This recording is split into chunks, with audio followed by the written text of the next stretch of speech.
And more unmuted. Okay. All right, good morning, El Dorado County. Welcome to all of you who have joined us this morning. It is our regularly scheduled Board of Supervisors meeting for July 28th. And I would like to invite Pastor Chris Scott to please join us for today's invocation. Good morning. Good morning, Chair. Good morning, Board. I see we've got a monitor up here now. So for those of us who are comfortable seeing ourselves, that's great. But for those of us who are not, this is an anxiety inducer. So I will be praying with my eyeballs closed today for sure. Please join me in prayer this morning. Lord, thank you for this opportunity for us to gather, for us to put the concerns and the decisions that are necessary to continue to keep loving and caring for the people and the land that is within El Dorado County here today. We consecrate today's Board of Supervisors meeting to you. We pray that you would bless it, give us all the wisdom and discernment we need in order to walk with you through it. And we pray that you continue to bless not only those making the decisions today, but the people who will be impacted by those decisions and everything that comes out of today's meeting. Thank you for this time. Thank you for this opportunity and for everyone here in attendance today. It's in your name that we pray. Amen. Amen. Thank you. Thank you, Pastor. Supervisor Turnbull, would you please lead us in the Pledge of Allegiance? Ready? Begin. Pledge allegiance to the flag of the United States of America and to the republic for which it stands, one nation, under God, indivisible, with liberty and justice for all. Madam CAO, are there any changes to the agenda that was posted on July 22nd? No, thank you, Madam Chair. Okay. We'll go ahead and move to the consent calendar. Do any of my colleagues wish to comment or pull any items for discussion? I'll start to my right, Vice Chair Ferrero. I do not. Okay, thank you. How about Supervisor Parlin? Yeah, I would like to pull item 21. Okay. Supervisor Turnbull? No changes. Okay, and I had no changes as well. So we'll go ahead and take public comment on both the consent calendar as well as our closed session items. And this opportunity will include public comment on items pulled. So to be specific, we'll now take public comment on items 1 through 3 on the closed session agenda and on the consent items numbers 4 through 26. Please identify which item number or numbers you will be addressing today. Madam Clerk. For public comment, each speaker will have 3 minutes to address the board. A timer will alert you when 30 seconds remain and again when your time has ended. We will begin with comments from individuals present in the boardroom, followed by those participating via Zoom. If you're joining via Zoom, please ensure you unmute yourself when called upon. If you're joining by phone, press *9 to raise your hand. If you're on Zoom, use the raise hand feature to indicate your interest in speaking. We ask that you voluntarily state your name for the record before beginning your comments. Good morning. Good morning. My name is Roger Trout. I would like you to pull item 21. I agree with Supervisor Parlin to do that. So that was my request. If you're not going to pull it, then I'd like to use the 3 minutes to speak about it. That item has been pulled, but we would like to take public comment now. So your comments would be appropriate now. Would you be hearing the item later in the morning? Yes, after? but we won't be taking public comment when we hear the item Right. later. Then for my time is short, but the item is clearly a contract. And I understand fully that it's not the project before you today. But I worked for you as a planning director for 10 years and as a planner for 18 before that. My whole role was to advise you on things to do and maybe occasionally not to do. This is one of those things I wish you wouldn't do. It's a bad project for many reasons. It's in the NOP letter that I submitted years ago, and it's attached to your item. But more importantly, a policy issue. You've never had the opportunity as a board, past or present, to discuss this project and have the planning department go through this process. You did identify 10 or 12 parcels that were improperly zoned RF in an open space designation. And that was causing problems for those people with that RF zoning because they couldn't build a house. It was almost a takings, not quite. I didn't say that with a capital T, but it really was a problem. So it was identified as one of those things with a targeted general plan amendment and rezone process that was going to be fixed. However, it was one of those few things that was too hard. It was a nut too hard to crack for staff at the time. I did not participate in that particular project because I live next door to it. And I felt there'd be an ethical question if I had much to do with that kind of a process. So I stayed clear. Unfortunately, staff didn't fix it. The board didn't fix this RF zoning problem, and it just rolled over. I retired. I didn't pay attention to it. But then somehow, with scope creep, if you're apprised of project management, the project went from 10 parcels to 100. It went from like 20 acres to 1,000. It's like, what's wrong with the OS zone properties that EID owns? Nothing. They weren't going to do anything with the property. But somehow staff inadvertently kind of thought this was a good idea. If you're going to fix this RF zoning problem, now we're going to fix this open space zoning problem too. It wasn't a problem. Okay, you have lots of options and you should discuss those. My recommendation is that you actually hold a hearing to do a new resolution of intention, which is required in the zoning code, to consider all these properties to be rezoned. I think at that time, you would have a public hearing, you could hear the options, and you could decide from a policy board standpoint whether you really want to follow through with this project or just fix those 10 parcels where people are waiting for building permits. At least they were 8 years ago when I retired. They're still waiting. Thank you, sir. Are there other members of the public present that would like to speak to the board on any item on consent or closed session? Okay, seeing none, may we go online, please? Now taking public comment from online participants.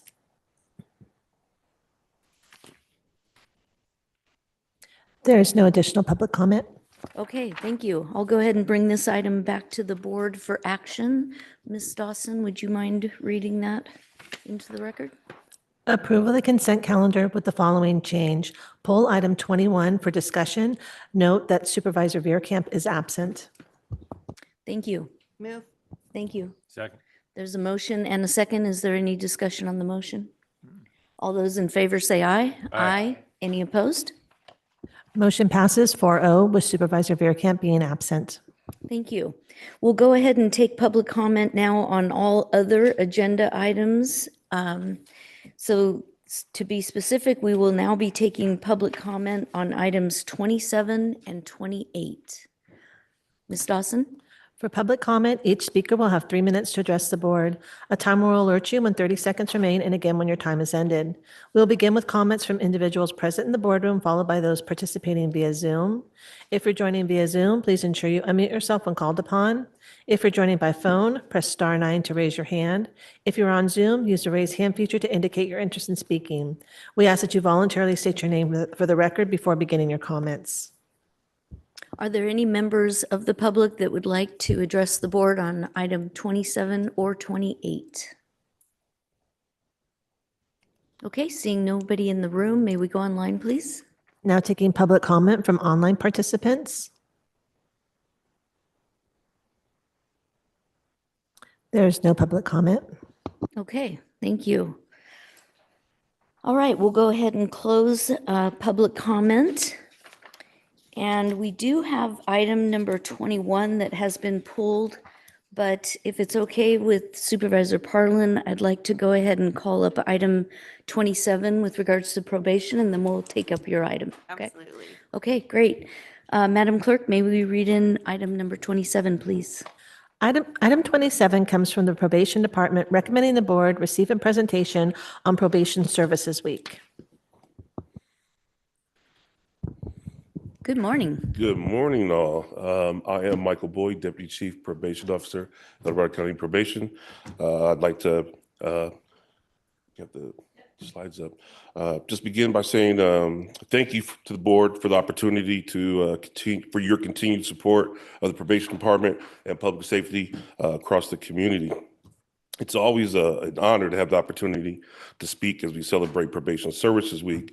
this week each year when we pause to recognize probation professionals across California, especially here in El Dorado County. If I can have the next slide. Every day, more than 90,000 community corrections professionals nationwide are on the front line of behavior change.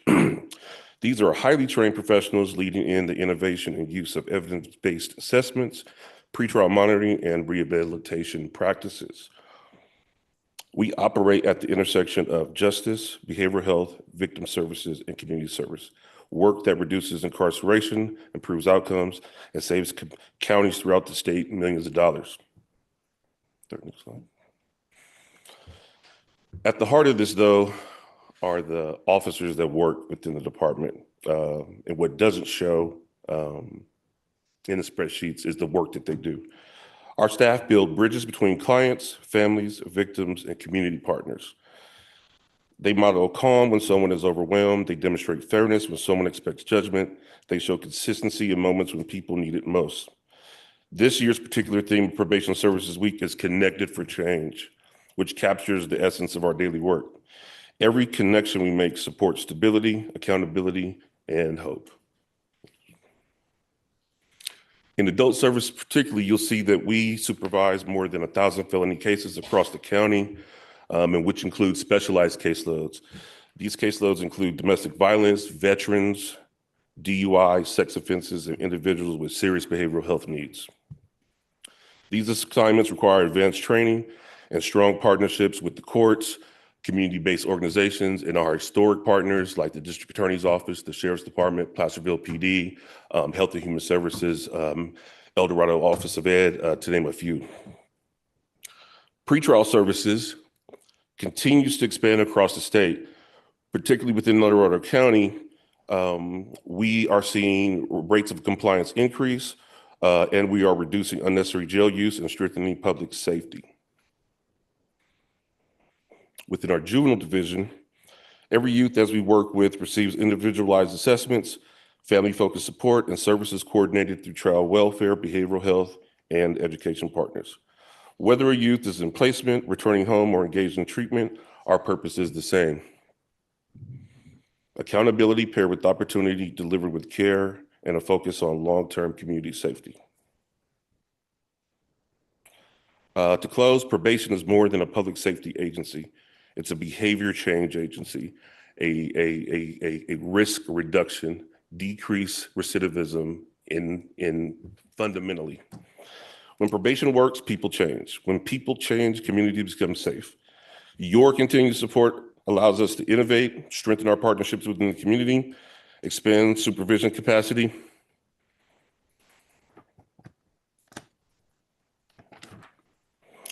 and it gives both adults and youth the opportunity to build healthy, productive lives here in El Dorado County. Again, thank you for recognizing Probation Services Week and for your support, for supporting the probation professionals who carry out the mission with skill, integrity, and compassion. Thank you.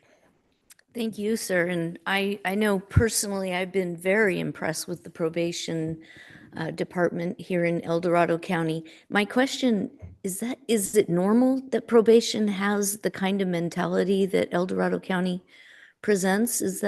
Or is that different? I would say it's not uncommon, but the training and the way that we try to groom our officers is very targeted and deliberate.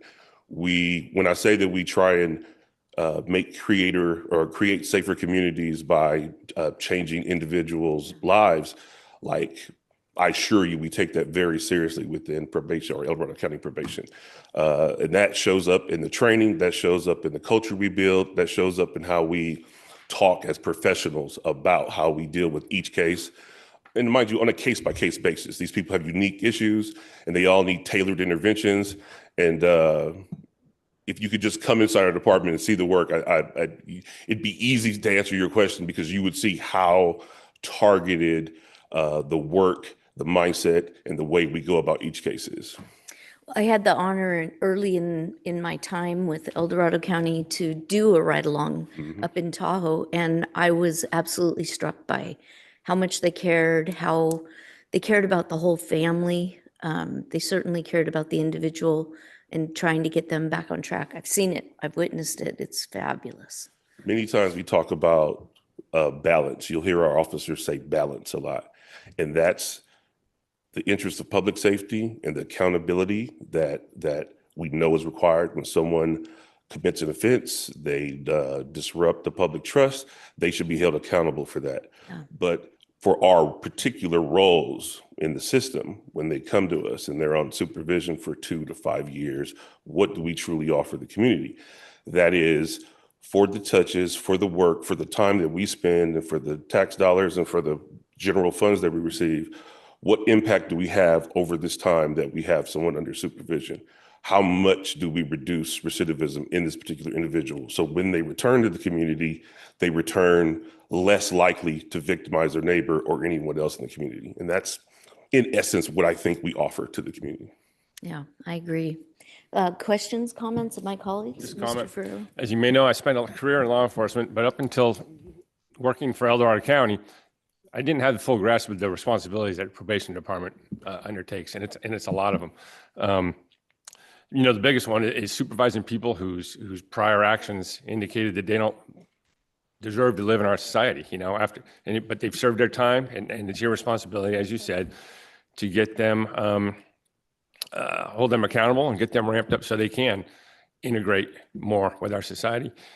You guys do that with compassion, and you're accountable, and with the number one goal of keeping our community safe. So just want to say thank you to you and your entire department. Thank you.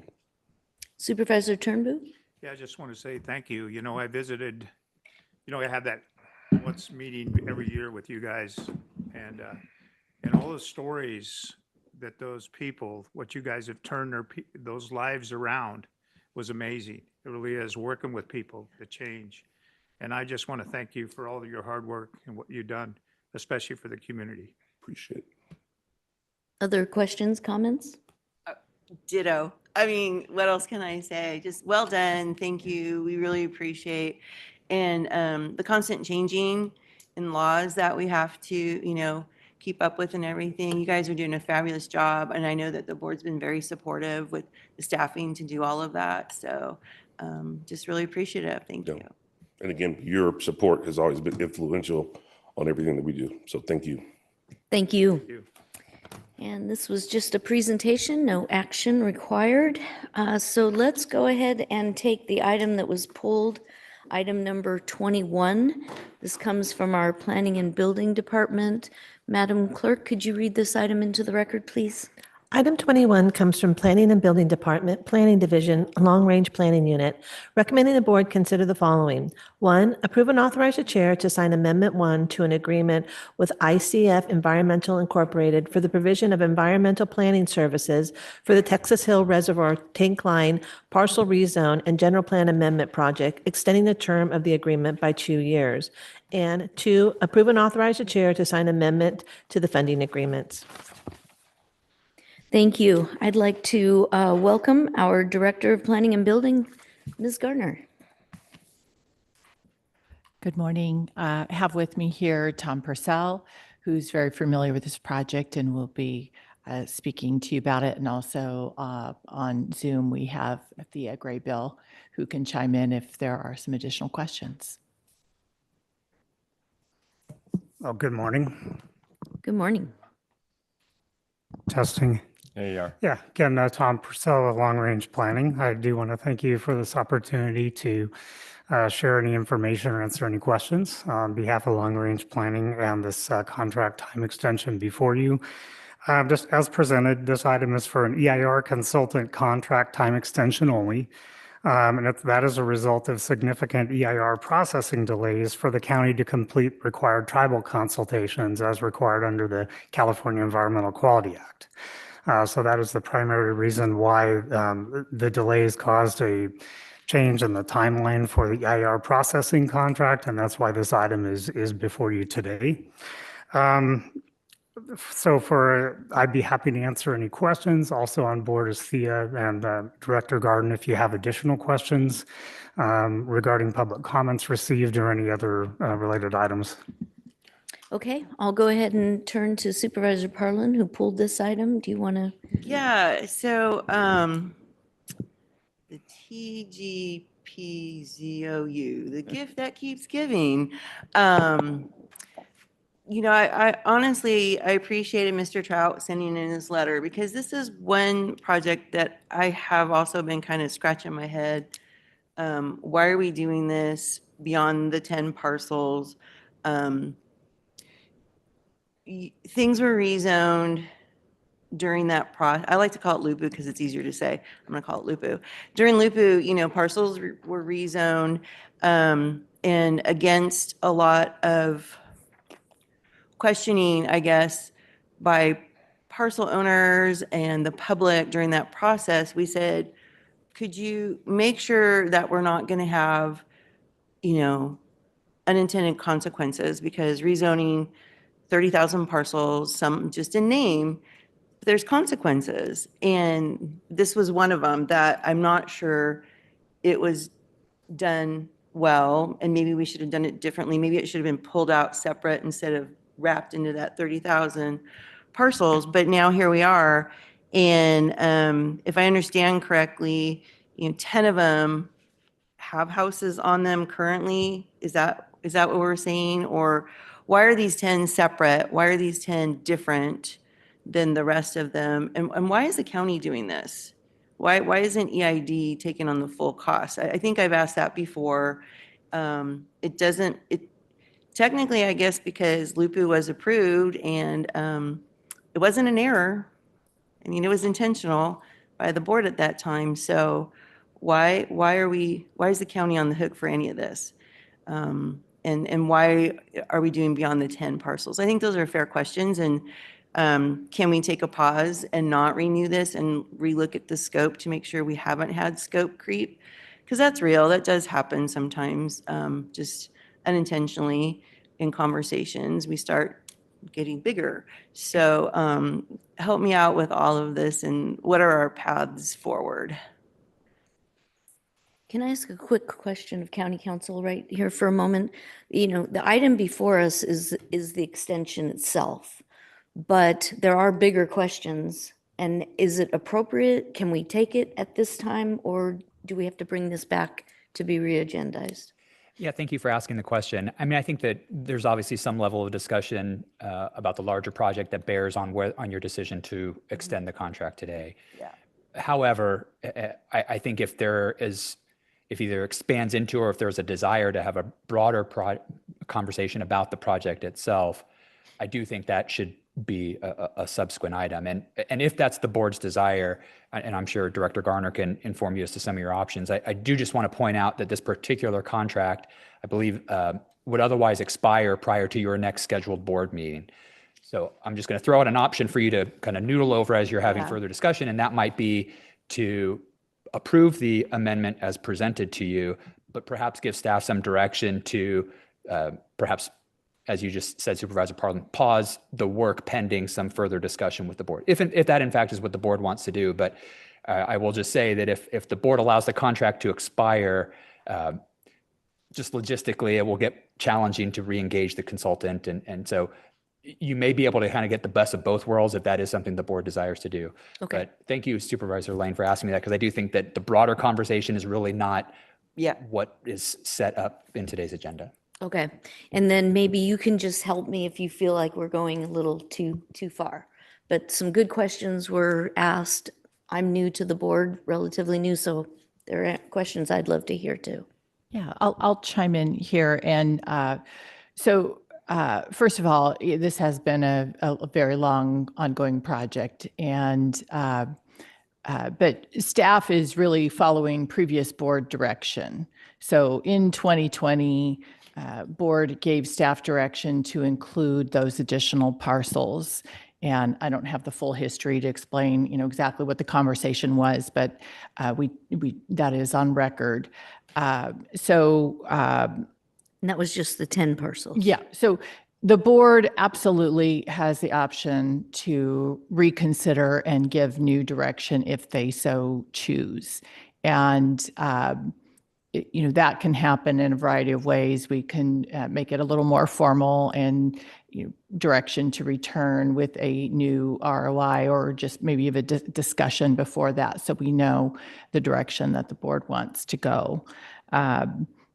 we'll follow whatever, we can provide information to answer some of the questions, Supervisor Parlin, that you had about, the history and why we got to where we are.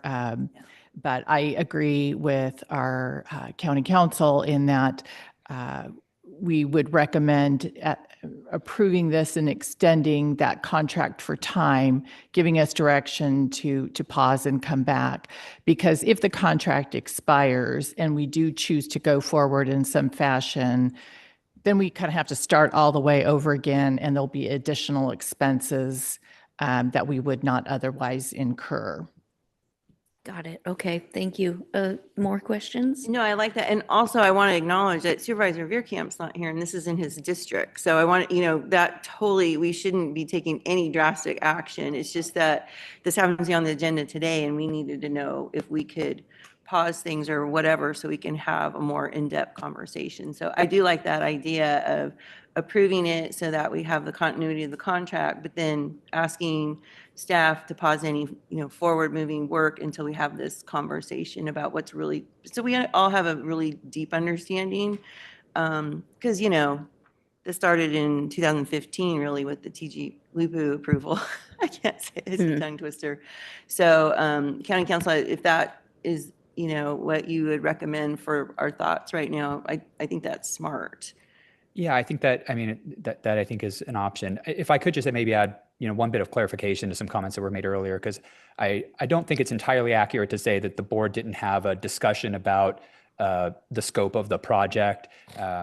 If you look back at it was in, I think, March of 2020 when the board was reviewing planning's matrix, project matrix.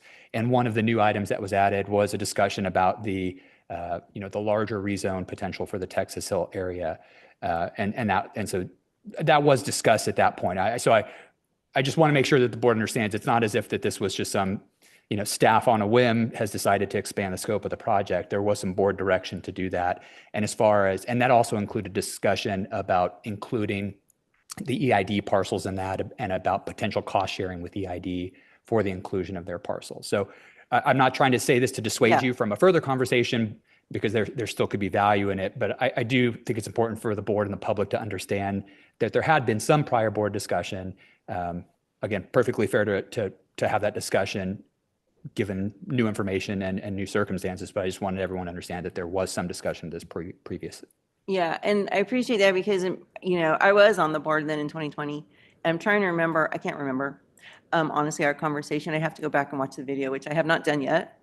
And so my recollection is something about, if the county's doing this, our part and the 10 parcels, then EIDs want to do the bigger ones or whatever. But still, I'm looking at a 50-50 split on the finances. And I think that's the part that always got me, maybe, and I found questionable all along. So I think this is a good time to pause it and really look at what we're doing and why.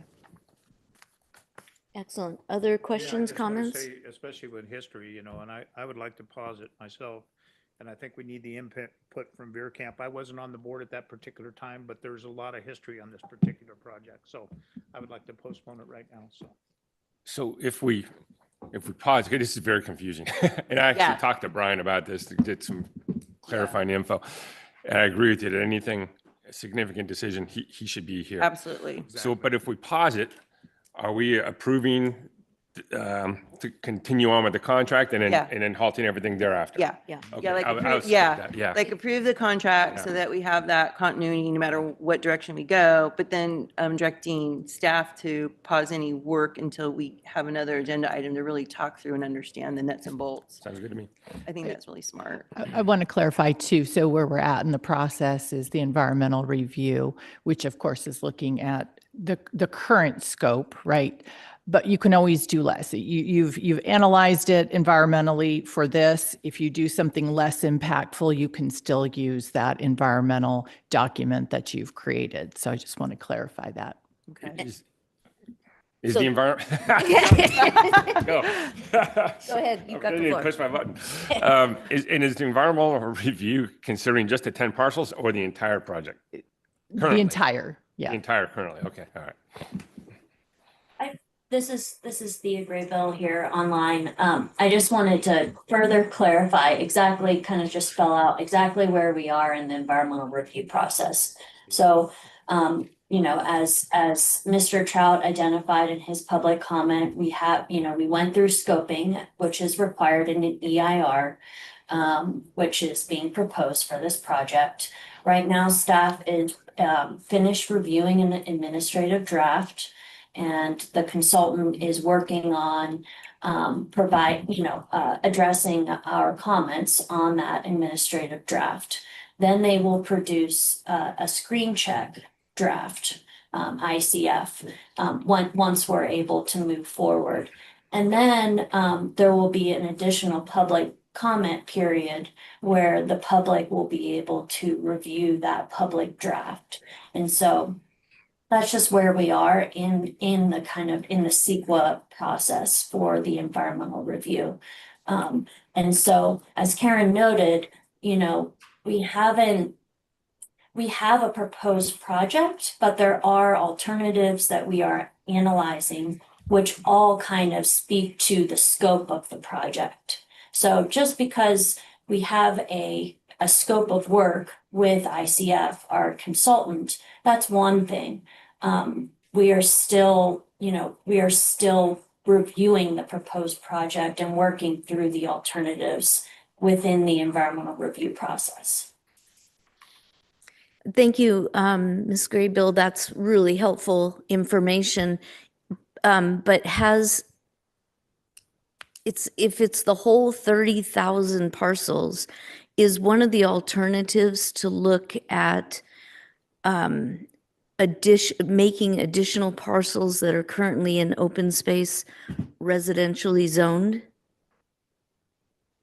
Wait, I'm going to back you up there, Supervisor Ling. I think I got you confused when I said the 30,000 parcels. That was the whole LUPU process. Right. This process is what, 67, I think it said? 69? 69, yeah. And only 10 of them were the ones that were Originally contemplated. Yeah. So, Ms. Graybill, has it changed from the original 10 to an additional 59 more?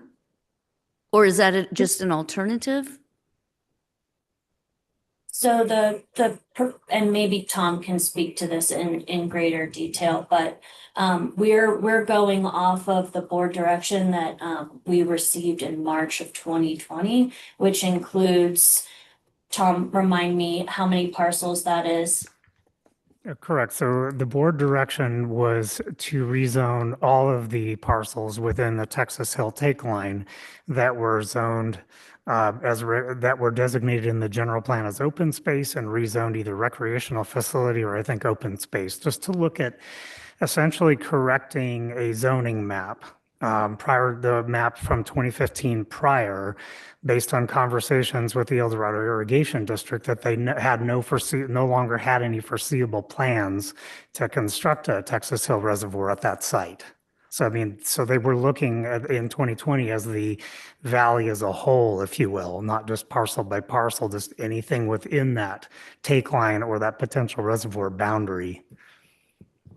Okay. I'm looking at the staff report from 2020 because you asked for the numbers, Supervisor. Oh, there you go. It identified, excuse me, in the staff report, 51 privately owned parcels and 67 parcels owned by EID that would be included in the project. And perhaps the numbers have changed slightly, but I just wanted to represent what was stated back in 2020. Yeah, that's probably why we need a deeper dive. Yeah, we do. I mean, this was 2020 and a lot's been going on since then and all that. So it would be good to revisit something like this. Okay, are there any further questions, comments? Supervisor Parlin, do you want to take a stab at a motion? Oh, yeah.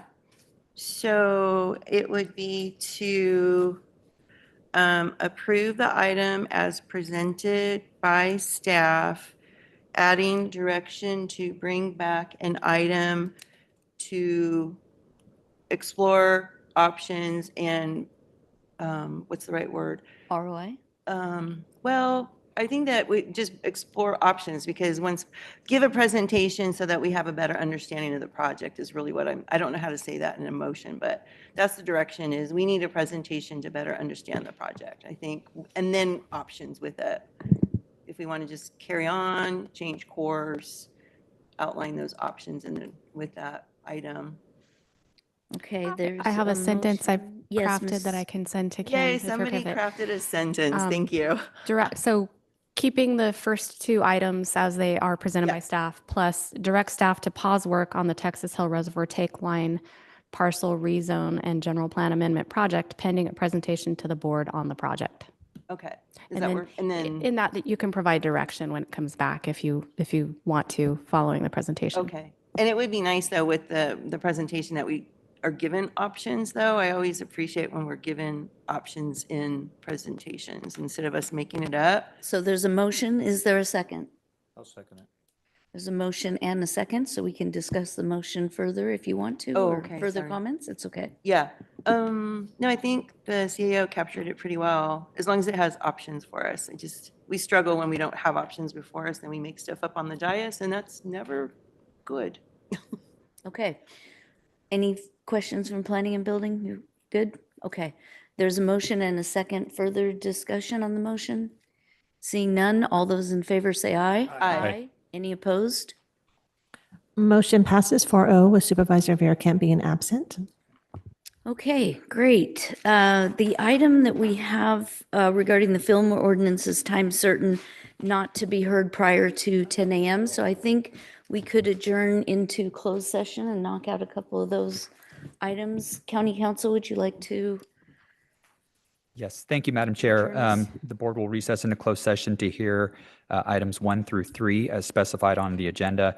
For those listening in, I expect that we might be able to get to 1 and 2 with item 3 happening After. after the 10 Okay. o'clock. Perfect. Okay, we'll go ahead and recess into closed session. Thank you.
Okay, thank you. Welcome back, El Dorado County. We just came out of a closed session.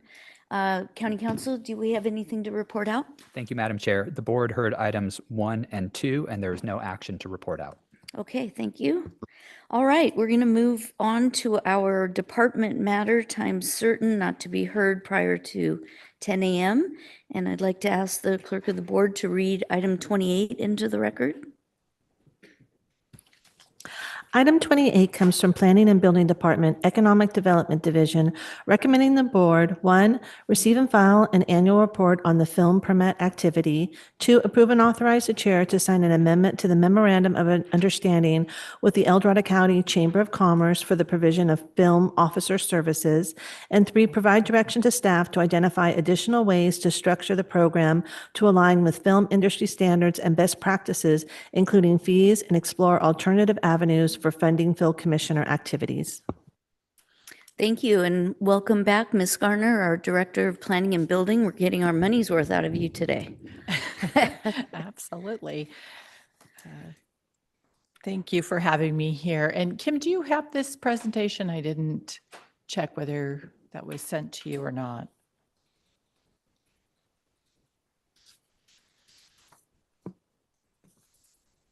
Oh, excellent. Thank you so much. All right. Go on to the next slide here. And so if you recall, it was almost a year ago, August 19th and 25, that the board approved an ordinance to update the process for film activities and permits. It had been quite a while that we were actually working under a resolution that was reflective of some old state code, and so we needed to update that, and just for various reasons. With that, we brought the film commissioner activities into the planning and building department, where we still have a partnership and we still work with the El Dorado Chamber, but the funding moved out of what had previously been discretionary TOT dollars into planning and building department budget. Again,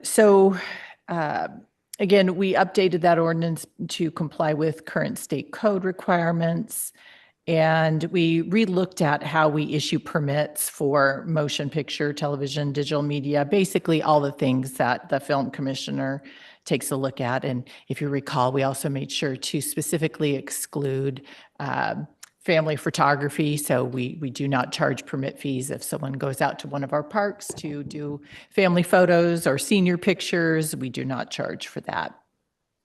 We have a new memorandum of understanding as a result of that action between the chamber and the film and media office, film office, and the county.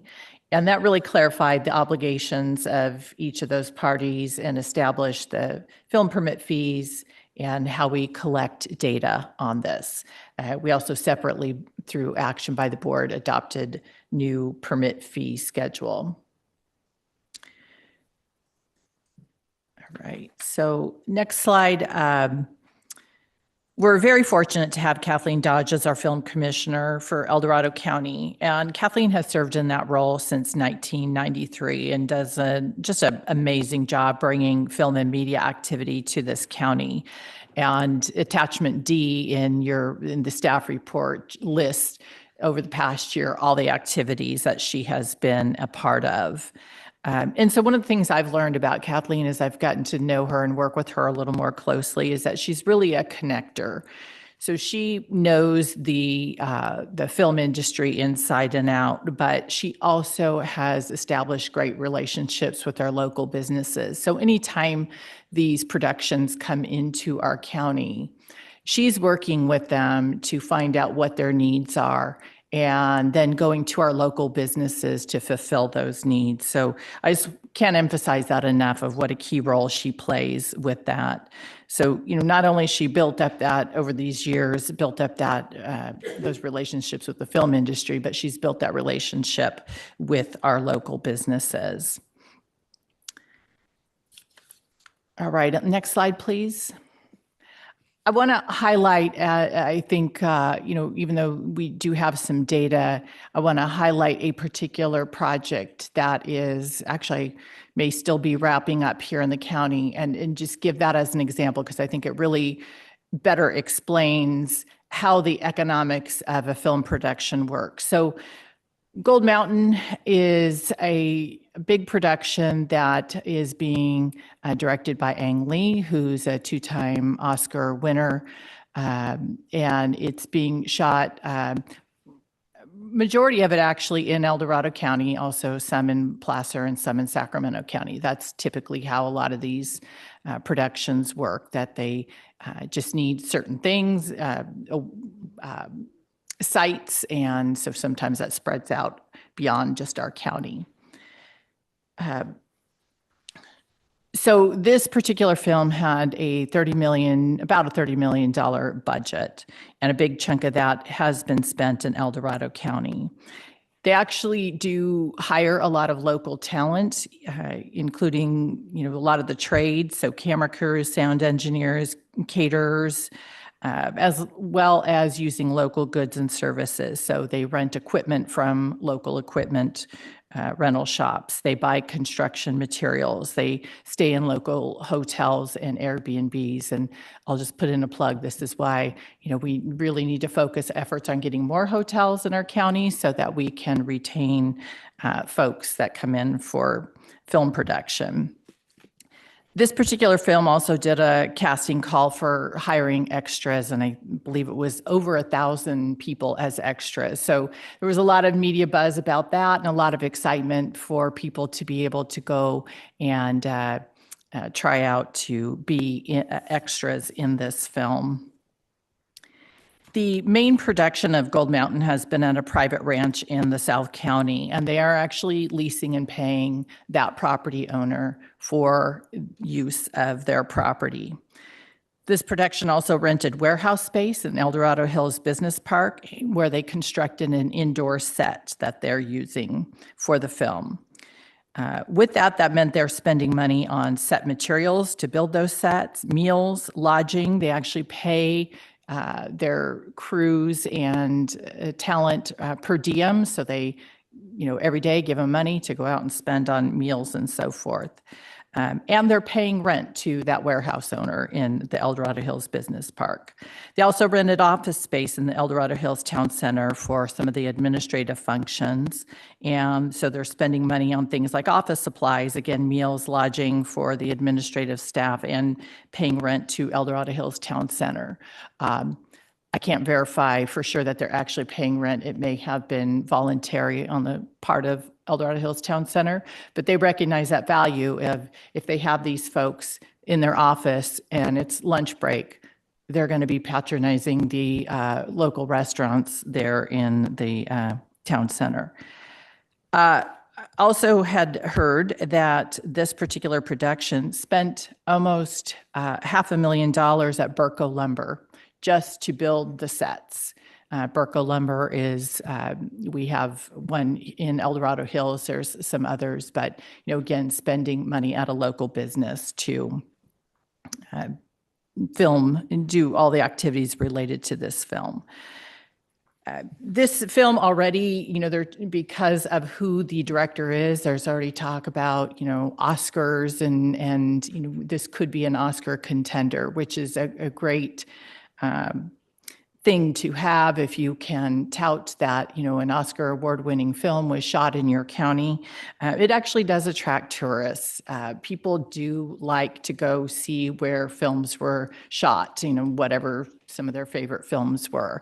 I will tell you, I've done something similar. It was actually I think it's a Netflix show, White Lotus, and I happened to be in Hawaii, and part of that was filmed at a hotel there, and I thought, well, I'm close by, I might as well go take a look at it. And then you end up at the bar having a drink, to say, yes, I was there. So people do that. All right. Next slide, please. So, it's been a year, so I'll go over kind of what worked, what we need to improve upon. So what worked is just building on existing relationships with the chamber and of course our film commissioner. And like I said, being able to better understand what Kathleen does on a daily basis and the hours she puts in to help with these productions and how she connects them with local businesses. Department coordination, we have through the new permit process, we make sure that they're notified. So for example, we had a different production that did use the airport for some filming, and we make sure, you know, if the airport has some fees, that those are paid to be able to use that airport for any filming. And then just the clear expectations that the board approved a year ago in the MOU. That was really helpful to understand what we're trying to accomplish, which again, a lot of it is focused on data collection. And then creating this mechanism to collect fees. All right, so what are the areas of improvement on the next slide is that we now see, we didn't collect as much as we thought we were going to. And part of the reason is even though we had very robust activity, a lot of those productions ended up being, as you can imagine, in the city of South Lake Tahoe.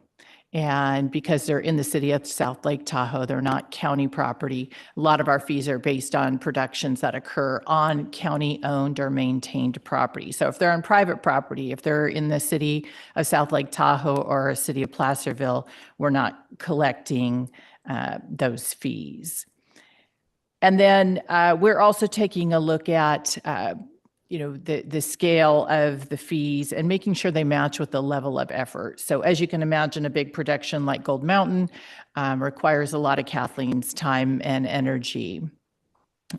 Yet, because that was on private property, there weren't a lot of fees collected for that production.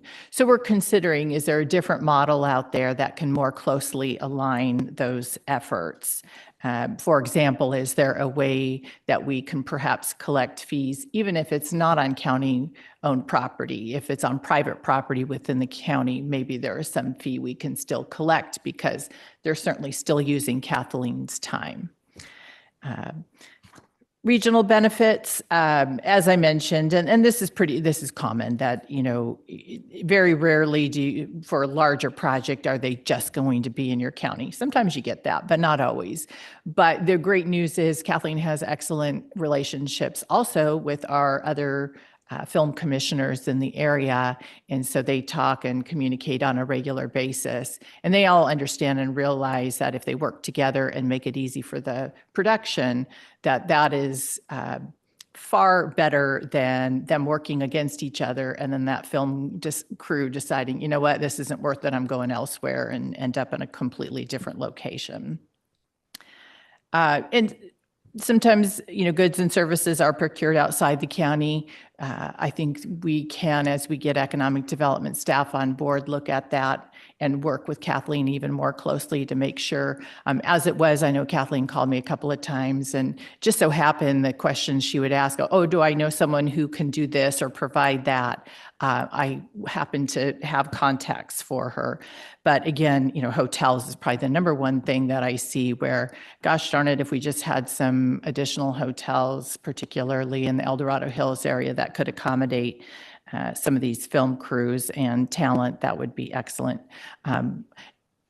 Opening up, our efforts as we're looking at ag lodging, that could be something where we're able to retain some of this talent because now we'll have that option for people to stay and be collecting TOT on that.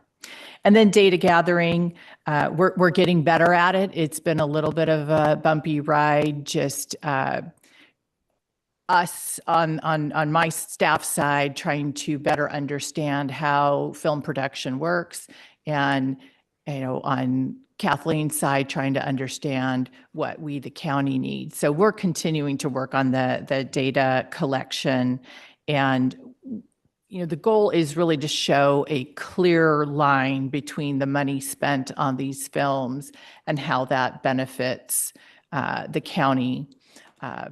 Again, have some good data with Gold Mountain.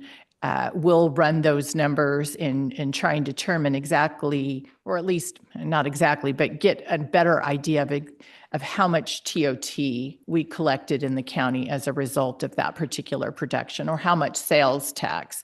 If all of that went through the El Dorado Hills, Burco Lumber, the $500,000, then we can estimate how much sales tax that generated and came back to the county. So I want to take a look at those types of data points as well. So our recommendation on the next slide for this next year is to identify additional ways to structure the program to align with film industry standards and best practices, including the fees, and explore alternative avenues for funding film commissioner activities. And we do recommend approving the revised MOU, which extends the term for another year. Going back to the exploring alternative avenues, we put this into our department as, a little bit of a stopgap measure, but it does make sense to align it with our economic development programs. And as I get staffing for that, I think we will be able to spend more time and resources looking at film commissioner activities. But, we'll keep our mind open to where the film commission activities might ultimately land. I don't know that keeping it in the county long-term is necessarily the answer, but we're looking at some other options out there and starting to consider them. As an example, when I've worked with my economic development committee and we've talked about this possibility of forming a tourism business improvement district, that's not the county forming it. It's a group of industry, tourism or tourism serving industries forming that TBID. That might be a spot where the film commissioner could ultimately land.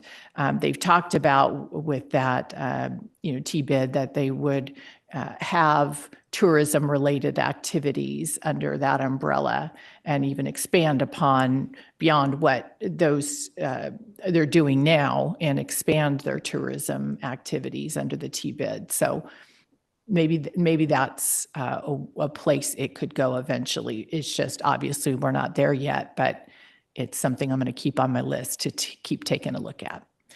All right, with that, I am happy to answer any questions that you might have. Excellent. Thank you for that really thorough presentation. I'm confident that there's going to be some discussion. So questions or comments from my colleagues? Sure. Supervisor Parlin, want to kick us I didn't off? know if you wanted us to do buttons. I was like, should I I know. touch my button? I like the buttons, but you guys don't use them, so. I know, right?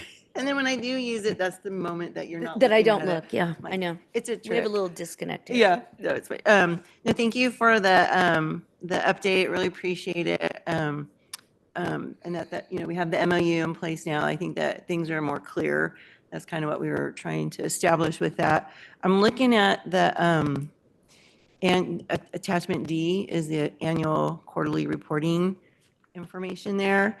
And I had like two questions, I think, but the one column says estimated dollars per day.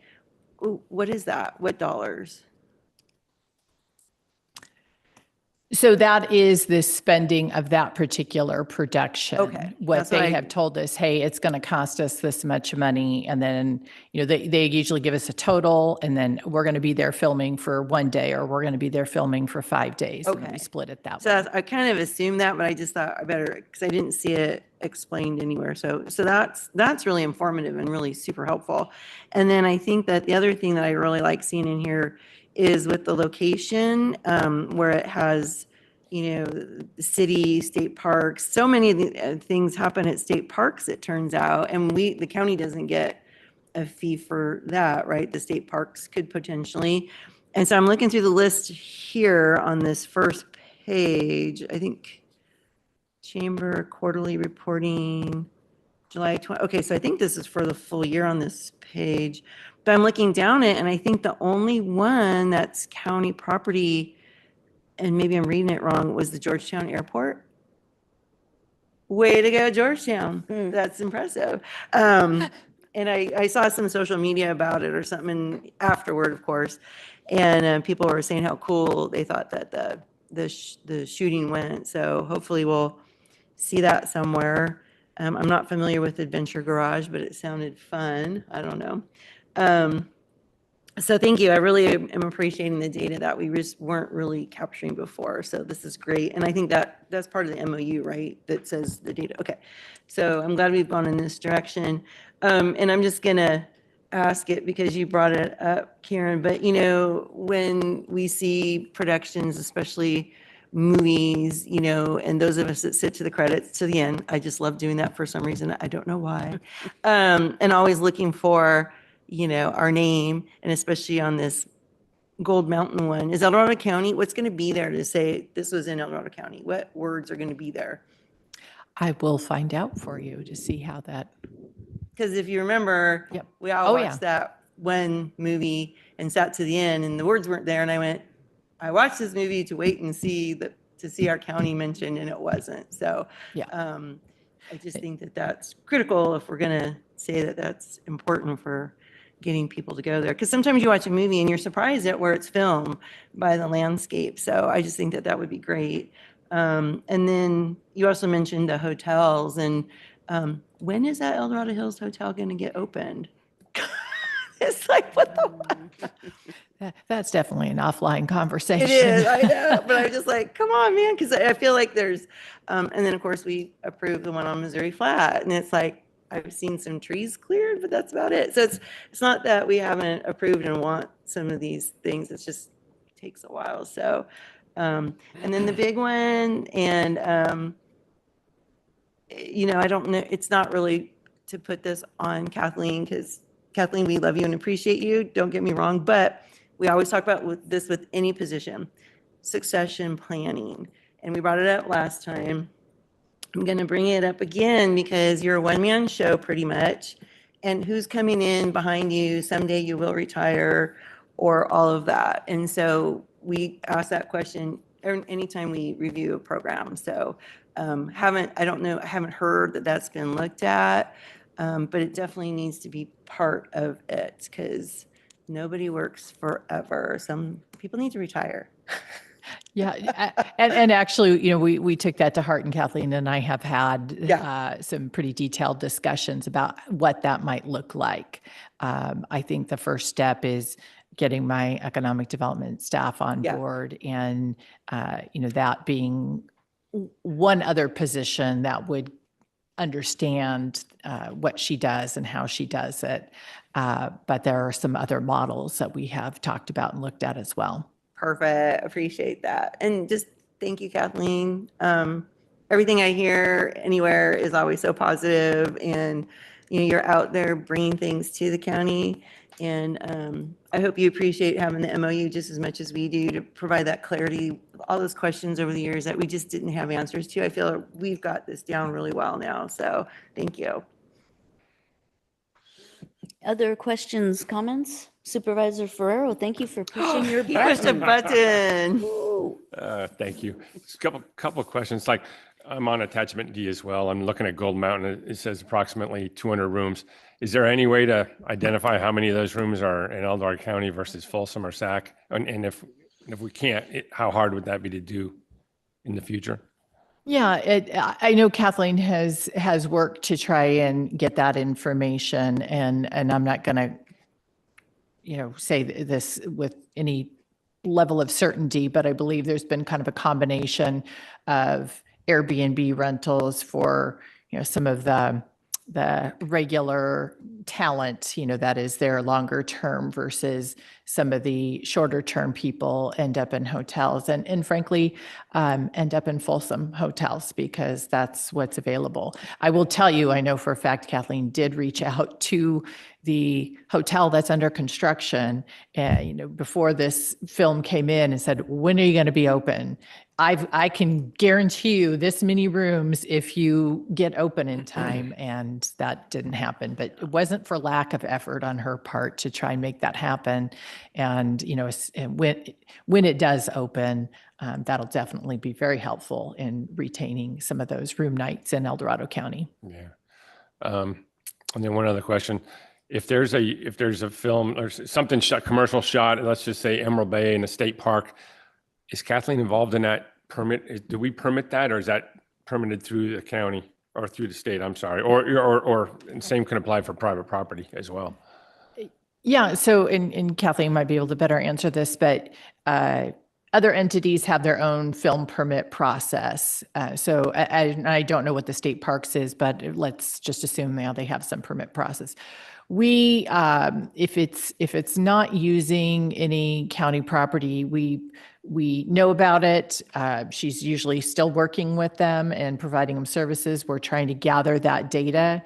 So even if they're not paying us any permit fees, at a minimum, they have to have just a basic film permit, no matter where you are in the county. You have to pay, it's a small, I forget now what and that is just for us to review, takes about maybe half an hour of planning time, half hour of Department of Transportation time to review these permits to make sure that the description doesn't raise any red flags. So we do charge for that no matter where it's located. We just don't get the additional fees of daily fees for On films site. that we All right. would if they were on county property. All right. That's all I have. Thanks. Excellent. Okay. Any other Yeah, I comments? just want to say, I think Kathleen's doing a great job. She really is. But I was going to ask you a question. We have RV parking at the fairgrounds, and we need to utilize that, especially when these people come up with their buses and everything like that. So I think we need to work together because that would benefit us, but it also benefit them too, for the places to park. Because let me tell you, I mean, we have that Hangtown 100 that happens every year, and we don't have enough adequate space here to be able to accommodate these people that are coming here. So they have to go outside the area in Folsom and other places to rent hotels. So I'm hoping the particular project like Lori was talking on Missouri Flat Road gets done, because that'll be a great asset for our county. But I think we need to focus a little bit, on our fairgrounds to be able to accommodate for these people that are coming here. So, okay. Yeah. Thank you. Okay, seeing no other comments from my colleagues, I'll just add that I've been a big fan of our film commissioner, Kathleen Dodge. I've worked with her for many years over tons of different projects. She is very hands-on, dots every I, crosses every T.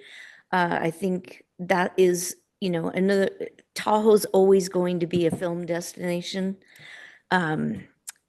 But having her guiding people, especially up in the Tahoe area, for example, Mr. and Mrs. Smith was just filmed on state parks at the Erman Mansion, and we needed some TRPA permits. So she can help guide them through all those different channels. She knows what she's doing. That production is just now starting to wrap up. And I think it was something like 2,200 room nights up in Tahoe over the course of that filming.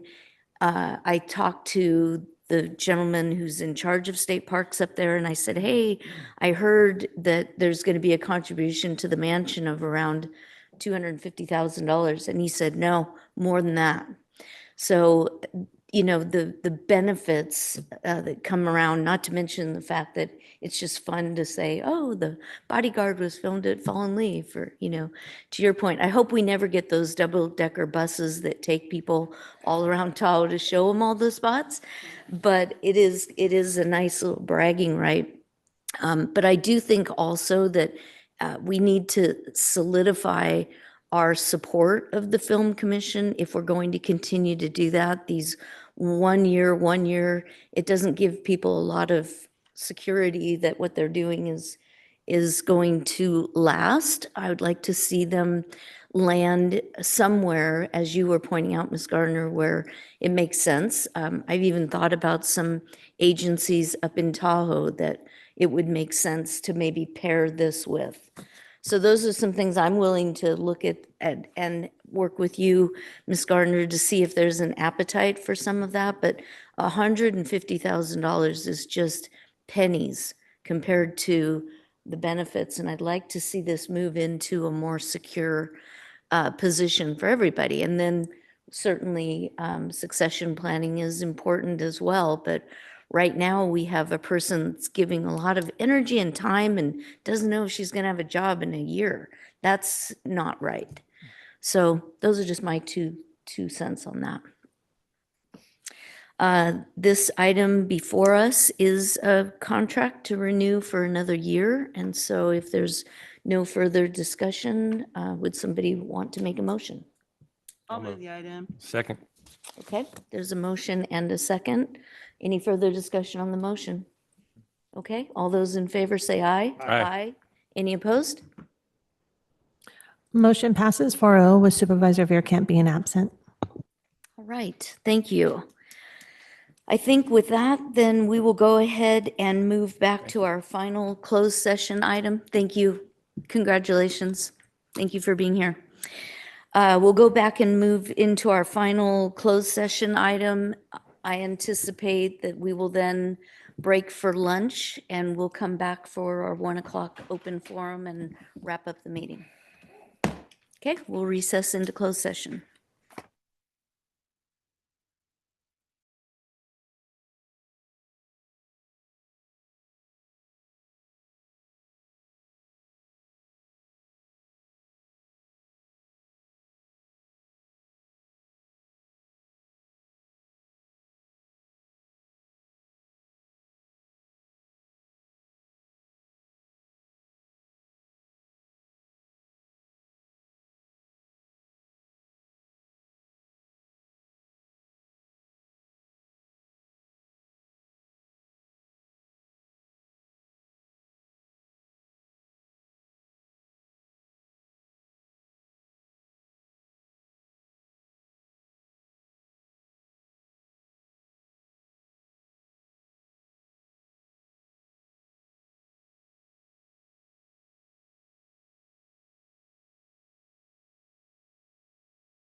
All right, welcome back, El Dorado County, to the afternoon portion of our regularly scheduled Board of Supervisors meeting. We are back from closed session and from a short lunch break, and I'll ask County Council, do we have anything to report out? No, Madam Chair, there's no action to report out. Okay, great. Then that takes us to our 1 o'clock time allocation open forum. This is an opportunity for residents of El Dorado County to comment to the board on any item that is not on today's agenda. Ms. Dawson. For public comment, each speaker will have 3 minutes to address the board. A timer will alert you when 30 seconds remain and again when your time has ended.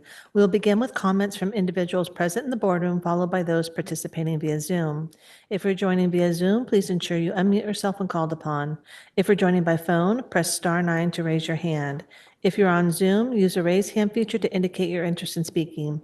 We ask that you voluntarily state your name for the record before beginning your comments.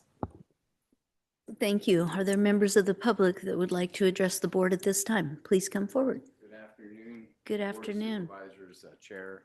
Glorious day, Lars Knudsen and Pollock Pines. And I'm just going to ask that our almighty God would touch this place with peace, love, and joy like never before. Last week I spoke about fires and all the crazy stuff going on. In the last 3 days, actually last 2 days, it has been epic what I'm seeing on the news, and it should be. If you're not concerned, check your pulse. Tornadoes yesterday, earthquakes today, floods. My mom's hometown in West Virginia got flooded again. Massive fires, as we see. These are all most are being set by people or by things like maybe direct energy weapons. Mass shootings, just last few days up in Seattle. Multiple people got shot and killed by a 15-year-old kid. Morgan Hill over the weekend, 6 people got shot. Yuba, 3 people got shot, 2 were dead. They haven't found the culprit. Stockton, I think on Sunday, double homicide in an alleyway. That's just a little portion. I've got good news. And the good news is this. I listened to a man of God on Sunday, and this was the title of his message. I am on a rampage. And that's what God is, on a rampage. He's trying to wake us up. As for my people, children are their oppressors, and women rule over them. O my people, they which lead you to cause you to err and destroy the ways of the path. The Lord standeth to plead and standeth to judge the people. We're in judgment. I love judgment. When you get judged by a good judge, you get good things. Hallelujah. For I know your crimes and many, and your sins innumerable. They oppress the righteous, take a bribe, and deprive the poor of justice.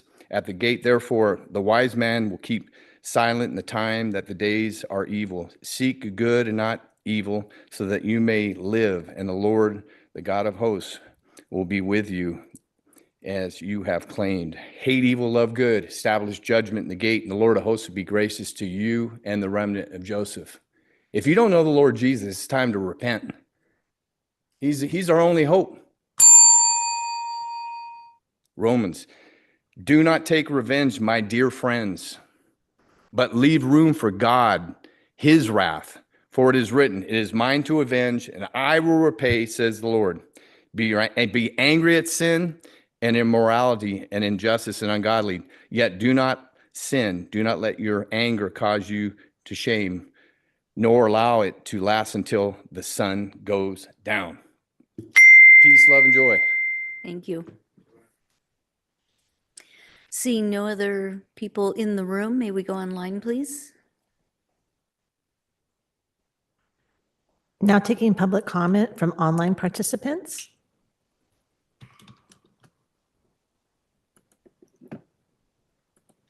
Now taking public comment from Roger Trout.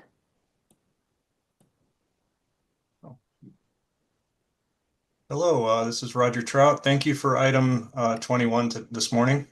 I'm not going to talk about it. Just want to say thanks to the supervisors and thanks to David Livingston, Sue, Phillips, and of course, Karen Garner and the staff. Thank you very much. That's all. Thank you. Now taking public comment from 390.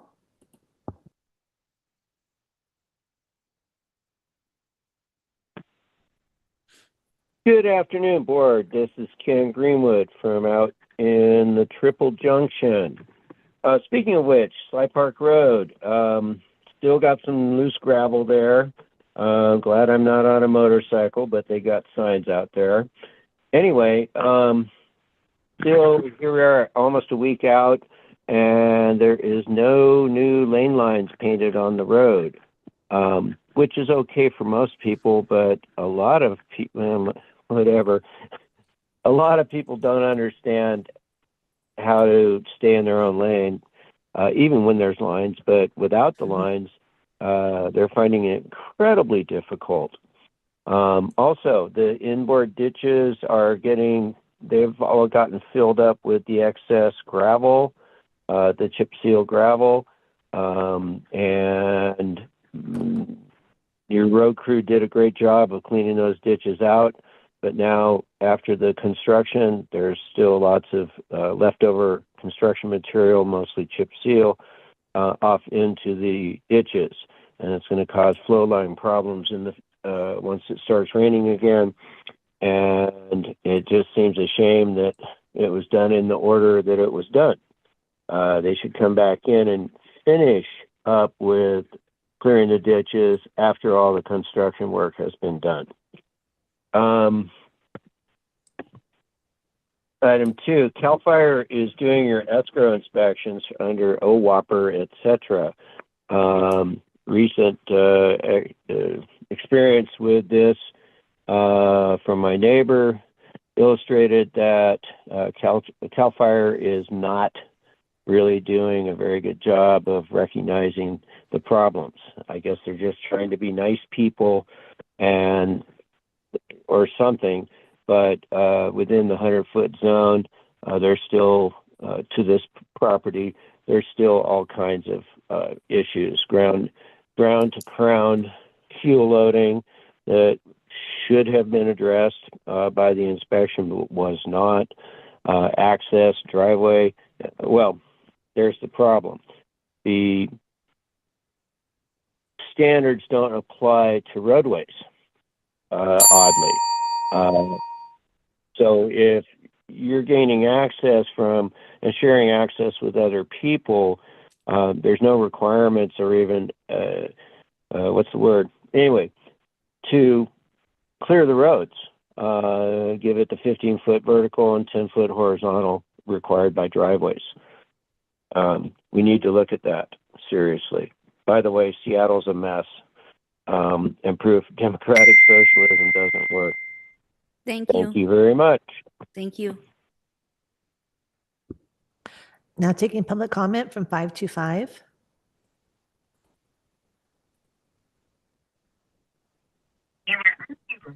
Hi, this is Leo Benincoshan, El Dorado County resident. Happy America 250 birth year. Now we can celebrate birthdays on a day, on a week, on a month, and a year. But I urge you to consider, as a democratically elected board, how to increase citizen engagement. You've decided to shut down. You've heard us over and over again, and hopefully this is a summer slump, but you do seem to be wearing down some of us. But some of us, we don't wear down. We've had enough pressure and we're diamonds, and I wish you would incorporate us back in. But not doing that, I'm urging you to consider, after public comment today, to direct transportation, to listen to what the citizens said. That is what other democratically elected boards do. And I have a follow-up, since I live off of Sly Park, and lovely transportation department, but it would be nice if someone would explain how you decide when to put in snow plow compliant, like in South Lake Tahoe, reflectors, as well as how you decide how many reflectors to put on the side of the road, because echoing the paint job, for a long time we had no paint job, it wore off basically. Then we got resurfaced, great. Eventually paint job done, no complaint. But hey, on a dark, foggy night, people die on our road. And I wish I knew what the standards were, because to me, it seems like we should have them like I see in Camino and other places. It doesn't seem standardized to me. So that's my question. Perhaps you could consider directing transportation to respond. Again, other elected bodies have websites where these questions get posted. If you're going to shut down one piece of public engagement, perhaps open up another, because, hey, it's America 250, and we all know what happened when the British shut down the public too much. So we don't want to have a tea party. Thank you for taking my comments. Have a wonderful day. Thank you. There's no additional public comment. Okay, we'll go ahead and close public comment and move to the very last section of our agenda, which is board member updates. Supervisor Turnbull, you ready to go? No, I'll go ahead and pass the Lori. She's always ready. I try. Yeah, not too much. Well, here's one. Supervisor Turnbull and I attended a biomass ad hoc committee meeting. And there's some potential for a bioenergy, well, we're always looking for projects, but there's a potential for another one. And so it's really early in the process. So I don't know when something will be coming to the board, but I'm really excited, always hopeful, and cheering on our biomass. So there was that. And then this isn't specifically a county thing, but I really appreciated the board's support for helping provide that funding from the mosquito fire settlement fund, and for the fire services on the Georgetown Divide. And I just want to keep you posted because things are kind of at a weird point. And I did virtually attend the mosquito fire district had a board meeting I think it was last Thursday, and I couldn't be there in person. Thank you to our CAO for being there in person. But what I was hearing was very concerning, that some of their board members just don't seem to understand the role of a board should not be in day-to-day operations. And it's causing confusion and concern and misinformation, I think, in that district. So I do think things are going to be coming to a head pretty soon. So just wanting to keep you apprised, since you guys have been so supportive with the funding. And I will say, on the flip side, though, the Georgetown Fire District is moving full speed ahead into some kind of a merge, perhaps. They're doing the shared services agreement already, so they will be benefiting from this board's support, and that is also appreciated. So hopefully we can get everybody going in the same direction. It'd be awesome. And then last week there was a Pioneer Community Energy Board meeting, and I will just share with you that I was a little bit surprised to see on one of the staff reports that Supervisor Veerkamp had been working with Pioneer staff on behalf of the Boys and Girls Club. He hadn't shared that with me, but I'm on the Pioneer board, so he's not here today, and I'm thinking that he'll probably give us an update soon so that we're all on the same page and know what's going on. And then I think there was only one other thing that, we did have a SOFAR steering committee meeting on Monday, and the collaborative is looking at its funding sources. That all changed with the federal government policies and all that, and trying just to figure out where their place is, how they're going to move forward in the future. And because we now have a Whopper, trying to pull a Whopper from the county side more into the SOFAR collaborative has been an effort too. So we'll see where it goes. And I think our next big collaborative meeting is September. It's in September, so I'll keep you posted on that. And that's it. Okay, great. Supervisor Ferrero.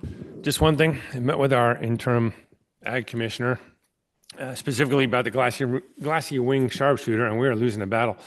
It's spreading to the south into District 2. It's spreading west into Folsom.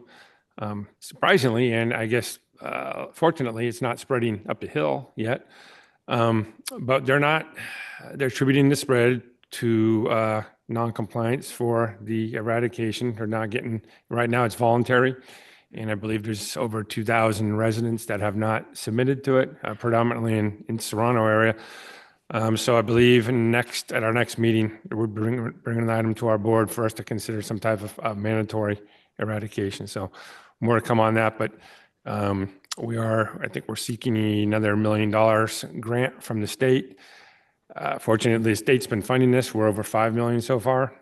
But if they stop, our efforts are pretty much going to be ceased. Right. So that's all I got. That's a big one. Yeah. Thank you for keeping us updated. Yeah, so anyway, I can go now. Supervisor Turnbull. Okay, sorry about that. It's okay. Are you ready? Yeah, so anyway, attended a fair ad hoc meeting on Wednesday with Brian, Supervisor Bearcamp. So a lot of good things are going on there. Then attended the biomass meeting with Lori. There's a lot of good things that could happen and it could be beneficial to, especially to our county, which would be a great thing. Also, I had a LAFCO meeting that afternoon at 3:30, so I was busy that day. A lot of things happened on, and then we had that meeting with Glassy Wing sharpshooter. We got to get a handle on this. It's gotten really, really bad. And one thing good about it, the Farm Bill did pass. It did go through, and that funds a lot of these programs and stuff. So hopefully we can get something with grants or whatever like that to help us with that. So, which is a good thing. So anyway, and then like I say, we have a thing coming up that'll be on the 15th. They did a 6-year with Channel 13 News, and it'll be on Paramount. I interviewed for 2 hours on the Caldor fire and some of the issues going on in Grizzly Flat, and Grizzly Flat is coming back. So that's going to be a good thing. And then we have the ribbon cutting on the 17th before our board meeting on the 18th of the Randy's. And I can't remember the other house, but the 2 houses that are being built up there in Grizzly Flat. So it's going to be a great event with homemade. So good things are happening. So anyway, that's all I have. Okay, excellent. And the only thing I would like to draw the board's attention to is there was a proclamation in our packet today acknowledging the 30th anniversary of the Lake Tahoe Summit, which is coming up on a Wednesday, August 19th. All of you are invited to attend if you'd like to. In the past, our Director of Planning and Building has joined us, our CAO has joined us, and you're all welcome again. Are you coming this year? That's what I thought. Okay, great. So just wanted to make sure that you were all aware that that event is coming up. You're going to take us out to lunch? I will take you out to lunch. All right. Yep. I'll good. take you out to lunch. I've told you this before. I'll take you to the Getaway Cafe. It's fabulous. We'll have a great meal, and then you have to find your own transportation back. Public transit out there. Yeah, exactly. Madam CAO, do you have an update? Sure. I just wanted to address some of the statements from Mr. Bennett Koshan. On DOT's website, there is under their maintenance section, there is a button where you can report road maintenance issues, questions, concerns. You can, upload photos, ask questions. It's pretty much wide open forum. So encourage anybody to use that system. That way they can track their complaints and make sure they get responded to. Also, for general questions, we do have an email address. It's edccao@edcgov.us. So that is kind of a general feedback email that our office responds to. We direct the questions to where they need to go if we can't answer them directly. So just a couple of avenues for folks to looking for information. Other than that, just a reminder that we don't meet again until August 18th. So hopefully everybody enjoys a little bit of a break. I know not from work, but just from meetings for a little bit. Excellent. Thank you for that. If there's no other items before this board, then we will stand adjourned at 11:19. 13. Oh, 1:19. Thank you. 11. Not my See, I time. start.